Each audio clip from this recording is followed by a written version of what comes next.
Hello, welcome to Bloodroot Outdoors. My name is James Young. Today we're going to be doing a little tree identification. I want to try something a little different here. The time of year right now is actually early spring, just turned spring a couple days ago. So right now all the leaves are still off of the tree, starting to warm up. You'll see some of the daffodils and things starting to bloom, but trees have not started to bud out yet. So my point today is, how do you identify a tree with no leaves on it? Obviously you have to go by bark or by bud or branch orientation. What I mean by that is alternate or opposite. And so I thought I'd relay some of the tricks that I learned when I was in school. Generally what I want to do is pick some of the more common trees, at least in the Ohio area. There's some key characteristics that can help you, so you don't have to. And I've seen on YouTube some sites try to teach you how to key out trees, so you get the tree identification book and try to work through that. That can be really difficult, especially for a novice. I studied some of that in my undergrad. Even after studying it, it still got a little complicated. Not so much on the trees, but when you get into other vegetation, plants and stuff, it can get pretty complicated because you start getting into stamens and pistils and how all those appear. So it can get really complicated. So I'm just going to focus on some of the main tree species here in Ohio and some of the ones that may be more relevant, at least to the outdoorsman. So stay tuned and hopefully you learned something.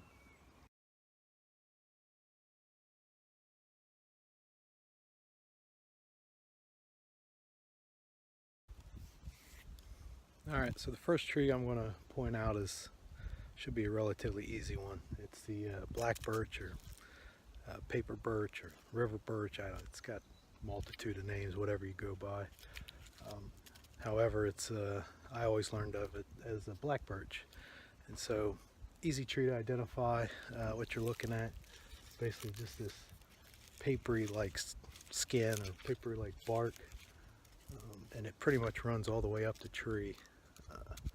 You find these a lot in wetter areas, places that hold some water. You might find them a lot towards creek bottoms, hence the name river birch. But anyway, it's a pretty easy tree to identify.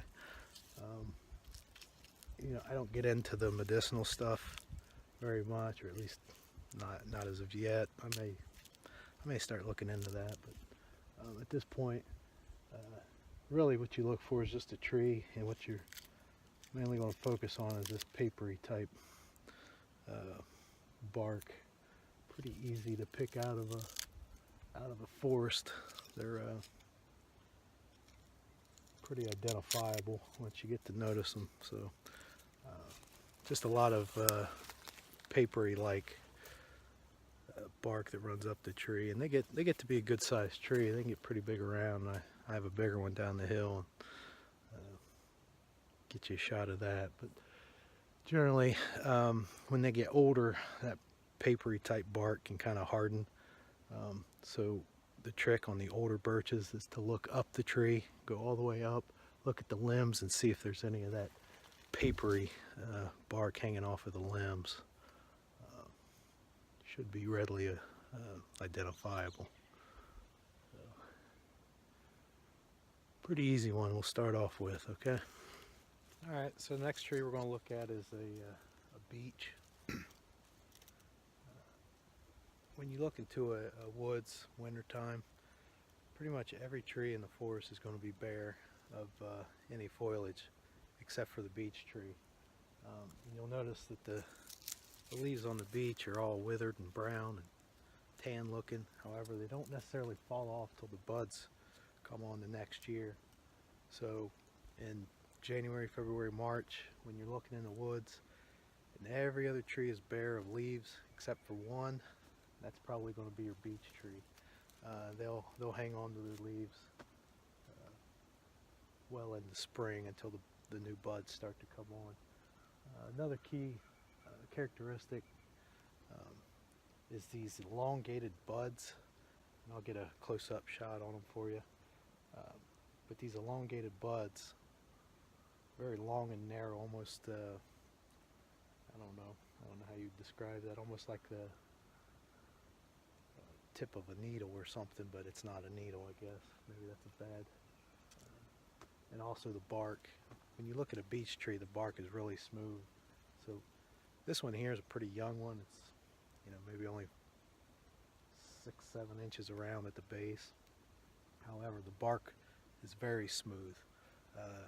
Beeches are commonly used to carve your name in. So I know down Wayne National Forest, I did a lot of hunting, and it didn't matter. You could go a mile back through Wayne and find a beech tree, and there'd be, you know, Julie Loves Jim or something carved into the tree. And it was always a beech tree because the bark is smooth and it's easy to read. Don't do that, by the way. That's scars the tree, and it just ruins the aesthetics of it. But anyway, it's a very smooth bark. Really no texture to the wood itself. So there's another tree, sometimes called a musclewood or hophorn beam or something like that. It's a very smooth bark, but it's got like this muscly feel, so it's almost veinous somewhat. But this one's just smooth wood, all the way up and all the way out the limbs. So another pretty easy one to identify, especially in the winter, because and I'll take a kind of a panoramic here and I'll point it out. Every other tree absent of leaves except for the beech tree. Alright, so got kind of lucky. A side-by-side comparison of a beech and a musclewood. So beech tree is on your left, musclewood is on your right. So if you look at the beech, pretty smooth, pretty well rounded, no ridges or bumps really on it. And if you look at the musclewood, which is one behind it here, you can see it's got some ridging, got that muscle appearance. Same with this one. Gotta get side with the sunlight on it. You can see it's kind of got this appearance of almost like muscle or vein going up through the wood. Similar barks as far as being really smooth, however the feel of it is rigid. So maybe zoom. Buds on it, not really pronounced, not much as far as buds go. They're really small, to where if you look at the beech, got those elongated buds, almost look like a rolled leaf. So nice side-by-side comparison of a musclewood and a beech. Alright, so I wanted to stop at this one. This is actually a poplar, a tulip poplar, or yellow poplar, whatever you want to go by, but poplar tree, and it's a young one. And the reason I wanted to stop and show you this is just because this is a tree that tends to change its look as it grows older. So if you look at the bark on a young poplar, it doesn't look anything like the bark on an older poplar. And so what you'll notice is these almost looks like cuts in the bark. So it feels smooth, minus the lacerations almost that appear in the bark, these white colored cat-like scratches in the bark. So as this gets older, where those white cuts are in the bark, that's where you'll start getting the actual texture of the bark. And when I get a chance, I'll find an older poplar and kind of show you. But you know, I used to, before I took my classes and stuff, I always seen this tree, and I had a general knowledge of dendrology of trees, but I could never really figure out what this tree was till after I took my courses. So just kind of something to keep in mind, that the age of the tree can also determine how you identify it. So in this case, the poplar young poplar. You can see I almost wrap my hand around. It's a little different than the daddy. You know, it looks a little different than the daddy tree, but good characteristic. Just look for those like white colored gashes or scrapes in the bark. That's a good way to identify a young poplar. All right, so as I was saying, here's an older poplar, and really the easiest way to identify a poplar is by the actual form of it. And so what that means is when you look in the woods, in a big woods kind of like this, you're going to notice that a poplar is very straight, very tall. It generally is at the top of the canopy. And so what you're looking for specifically is they kind of have this crosshatch style bark. I remember one of the graduate assistants at college used to call it like almost looked like stretched net. So if you took like a basketball net or fishing net and stretched it, kind of gets that kind of X pattern in the bark. And so on the younger one that I showed you before, those breaks in the bark, that white scratchy like marking on the bark, that eventually turns into this netting type bark once it gets older. And so the biggest key to a poplar, at least identifying it without tree or without leaves, is it's going to be very tall, very straight generally speaking, and it's not going to hold any branches until you get near the top of the tree. And so, you know, when you have a maple or you know, some other species like that, you're going to see some limbs coming off of that tree much lower than you do a poplar. I almost consider a poplar like the telephone pole in the forest. Typically a very, very lean, tall, straight tree. And they're actually what's called an early successional tree, which means after a clear cut or after an area is disturbed and the trees are knocked out, poplars are typically one of the earlier trees to overtake that because they do grow so tall so fast. They can actually outcompete oaks and longer lived trees like that. So a lot of time in clear cuts you'll get a lot of poplar coming in. But, all right, so the next tree I want to show you is the granddaddy tree. It's the tree every hunter should know. It's the white oak. And if you're a deer hunter and you don't know what a white oak is, you're missing out. When these things are dropping, you're going to find deer in that area. They tend to love the white oak more so than the red oaks. And my understanding of that is that the red oaks hold a lot more tannin in their acorns, and tannin's kind of that bittery taste.